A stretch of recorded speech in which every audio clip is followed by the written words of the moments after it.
रतन टाटा ने क्यों इस बॉलीवुड एक्ट्रेस से नहीं की शादी? थर्ड एसी का टिकट अपडेट होकर सेकंड एसी हो जाए तो क्या एक्स्ट्रा पैसे देने पड़ते हैं? हवाई फायरिंग के बाद उस गोली का क्या होता है? क्या सच में कार के शीशे खोलकर गाड़ी चलाने से कम पेट्रोल यूज होता है?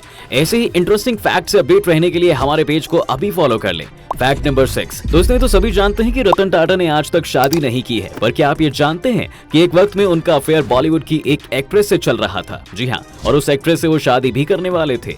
अपने लाइफ में 4 बार रिलेशनशिप में रहे रतन टाटा जब 1971 में अपनी पढ़ाई खत्म करके भारत लौटे तो वो बॉलीवुड एक्ट्रेस सिमी ग्रेवाल के प्यार में पड़ गए थे, जिसका खुलासा खुद रतन टाटा ने सिमी ग्रेवाल के talk show rendezvous with Simi Grewal में 1997 में किया था, जिसमें उन्होंने बताया था कि वो सिमी से प्यार करते थे और लंबे टाइम तक दोनों ने एक दूसरे से डेट भी किया था। लेकिन बाद में कुछ प्रॉब्लम्स के बाद दोनों अलग हो गए और रतन टाटा जी आज भी कुंवारे रह गए। Fact number 5। इंडियन रेलवे दोस्तों एक नया रूल लाई है, जिसके मुताबिक अगर आपका स्लीपर कोच का टिकट वेटिंग लिस्ट में है तो उसे अपडेट करके एसी कर दिया जाएगा। अब ऐसे में सवाल आता है कि क्या इसके लिए कोई एक्स्ट्रा चार्ज देना पड़ेगा? दरअसल रेलवे ने अपने फर्स्ट एसी और सेकंड एसी कोच को भरने के लिए एक नई स्कीम लाई है, जिसे ऑटो अपग्रेडेशन स्कीम कहा जा रहा है, जिसमें अगर किसी पैसेंजर का थर्ड एसी का टिकट है और वो वेटिंग में है तो उसे अपडेट करके सेकंड एसी में कर दिया जाएगा। ऐसे ही स्लीपर को अपडेट करके थर्ड एसी कर दिया जाएगा और ऐसा करने के लिए रेलवे आपसे कोई एक्स्ट्रा पैसा चार्ज भी नहीं करेगा। जी हाँ, इस स्कीम का फायदा उठाने के लिए पैसेंजर को रिजर्वेशन करवाते वक्त ऑटो अपग्रेडेशन ऑप्शन को सिलेक्ट करना होगा और अगर रिजर्वेशन फॉर्म में ऐसा कोई ऑप्शन नहीं है तो उसे फिर भी हाँ माना जाएगा। वैसे बता दें कि अपग्रेडेशन के बाद अगर आप अपना टिकट कैंसिल करवाते हैं तो आपको अपने ओरिजिनल टिकट के हिसाब से ही रिफंड किया जाएगा।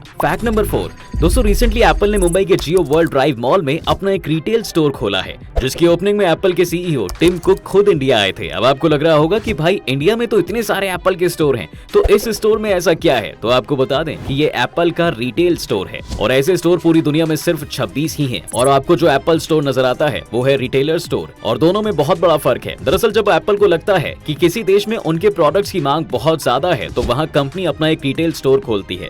2023 में अब तक एप्पल ने भारत में रिकॉर्ड $6 अरब का बिजनेस किया है, जिसके मुताबिक एप्पल ने भारत में अपना रिटेल स्टोर खोलने का डिसीजन लिया था। एप्पल के इस तरह के स्टोर में कस्टमर्स को कंपनी के सारे प्रोडक्ट्स एक साथ एक जगह पर मिल जाते हैं। साथ ही यहाँ यूजर्स को एप्पल की वेबसाइट जैसा ट्रेड इन प्रोग्राम का भी ऑप्शन मिलता है, जिसमें यूजर्स पुराने डिवाइसेस एक्सचेंज करके नए डिवाइसेस खरीद सकते हैं। Fact number 3। दोस्तों, शादियों में अक्सर लोग अपनी खुशी जाहिर करने के लिए हवाई फायरिंग कर देते हैं, पर क्या आपने कभी ये सोचा है कि उसके बाद उस गोली का क्या होता होगा? दरअसल जब किसी गन से आसमान की तरफ फायर किया जाता है तो वो गन के पावर के हिसाब से 10,000 फीट की ऊंचाई तक जा सकता है। जी हाँ, लेकिन इसके बाद अर्थ की ग्रेविटेशनल फोर्स की वजह से वो सीधे अर्थ पर ही वापस आता है और वापस आते वक्त उसकी स्पीड धीरे धीरे कम होती है और इस दौरान अगर हवा में जरा से भी चेंज होता है तो बुलेट की डायरेक्शन भी चेंज हो सकती है और जो भी उसके रास्ते में आता है वो उसे हार्म कर सकती है। Fact number 2। इंडिया में अक्सर लोग पेट्रोल बचाने के लिए कार का शीशा खोलकर चलाते हैं, जिससे उन्हें एसी ना चलाना पड़े, क्योंकि कार में एसी पेट्रोल से ही चलते हैं। पर आप ऐसा करते हैं तो आप अपनी कार को बर्बाद कर रहे हैं